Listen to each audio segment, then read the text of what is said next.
What's up, everybody? I'm back again with a video labeled the 3 things you need in order to start hosting on Airbnb.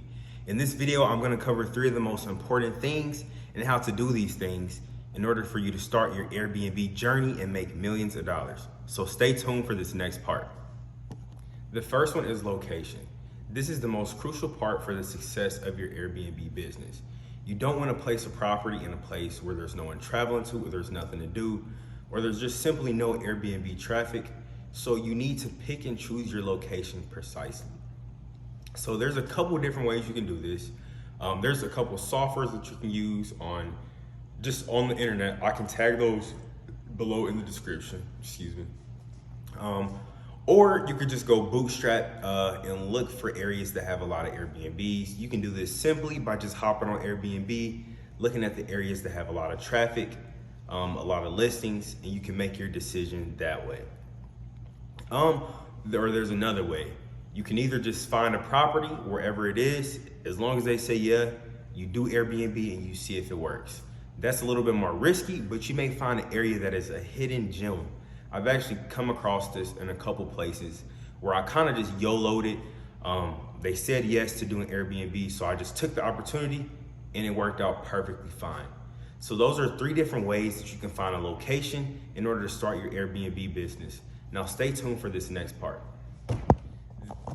Number 2 is finding a property in the location that you choose. This is honestly the most challenging part of starting an Airbnb business, because you are going to encounter countless people telling you no. You're gonna run into property management companies that just think they know everything. They've had a bad experience with Airbnb, so they have a bad taste in their mouth. But do not give up here.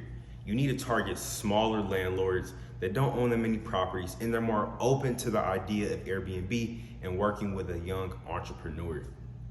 You can find these properties by simply just hopping on apartments.com or Zillow and searching for properties in that specific area or zip code of your choosing, and you just hit up every single property owner until you find someone that finally will tell you yes.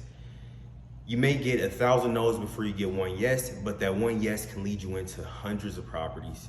So you just have to stay persistent, stay consistent, and keep going.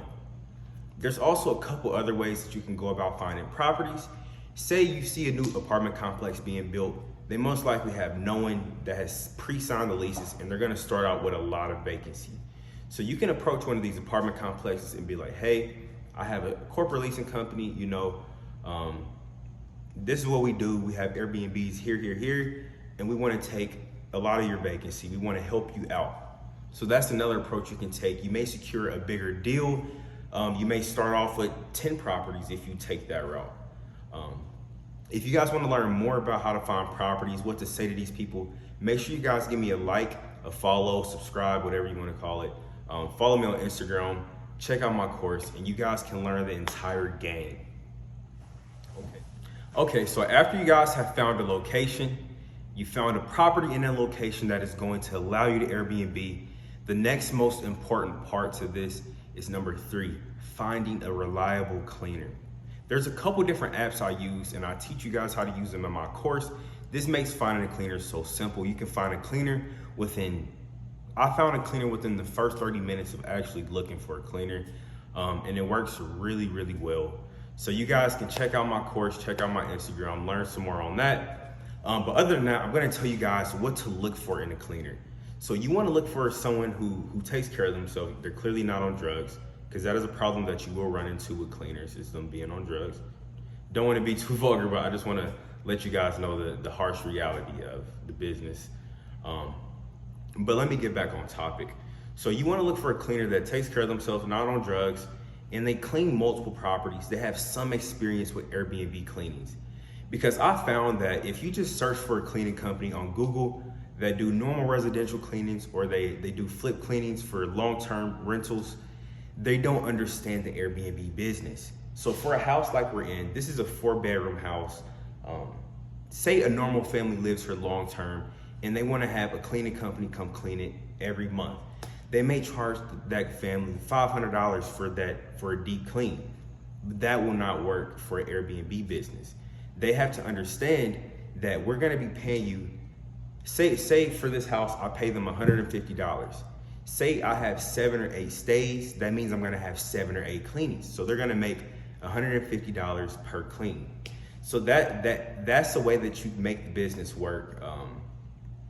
And it won't work if I gotta pay $500 for 7 cleans, you know? Then that'll make the business completely not profitable and it just will not work. So you need to find a cleaner who understands the business and understand that we're gonna feed you a lot of quantity, a lot of different cleanings, so you don't have to charge me a super outrageous fee for each clean. That is the only way to make the business work, and it is very possible to find cleaners that fit that criteria. If you guys like this video, make sure you guys subscribe to my channel, give me a like, share my video with someone that you think would be interested or wants to join the Airbnb industry, and stay tuned for my next video. It should be dropping tomorrow. All right, well, I'll see you guys later. Stay blessed, stay safe, and keep making money.